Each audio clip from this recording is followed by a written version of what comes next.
बिस्मिल्लाहिर्रहमानिर्रहीम। दूसरी हिकमत।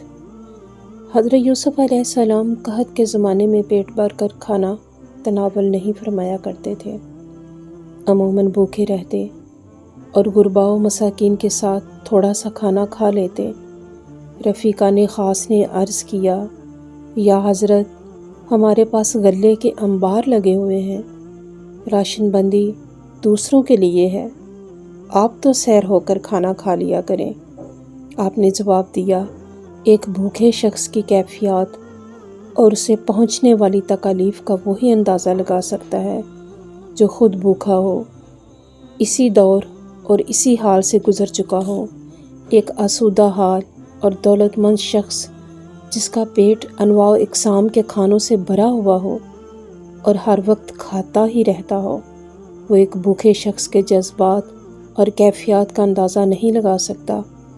अगर ये दावा करे कि मैं भूखे लोगों की कैफियत से बिल्कुल ही उसी तरह आगाह हूँ जैसे वो ख़ुद होते हैं, तो ये बिल्कुल गैर हकीकत पसंदाना बात होगी। इस्लाम ने गुरबा और उमरा सब पर रोज़े फ़र्ज़ किए हैं। दौलतमंदों को उस फ़र्ज़ की अदायगी से मुस्तस्ना करार नहीं दिया।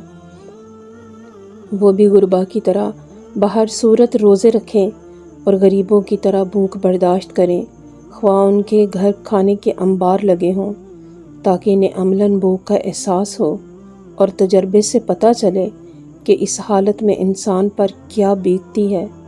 हजूर रसालत मआब सल्लल्लाहु अलैहि वसल्लम की शान यतीमी में भी यही हिकमत कार फरमा थी कि अल्लाह ताला ने हजूर नबी अकरम सल्लल्लाहु अलैहि वसल्लम को आलमीन के लिए रहमत बनाया है, और यतामा मसाकीन रहमत व करम के सबसे मुस्तहिक होते हैं।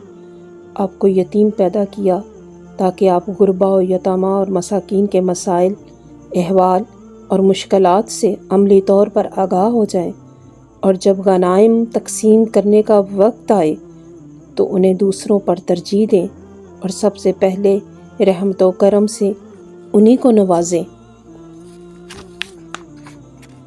जो लोग सोने का चमचा मुंह में लेकर पैदा होते हैं और फिर गरीबों की नुमाइंदगी का दावा करते हैं, वो बिलअमूम धोखाबाज होते हैं।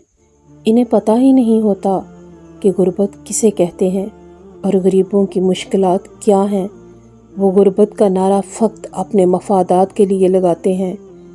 इस शान यतीमी में इस हकीकत का ऐलान था कि ये नबी जिन गरीबों, यतीमों, महताजों और दुखी इंसानियत के लिए नवीद इनकलाब बनकर आया है, वो ख़ुद भी उसी हाल से गुज़रा है और उसे मालूम है कि यतीमी क्या है।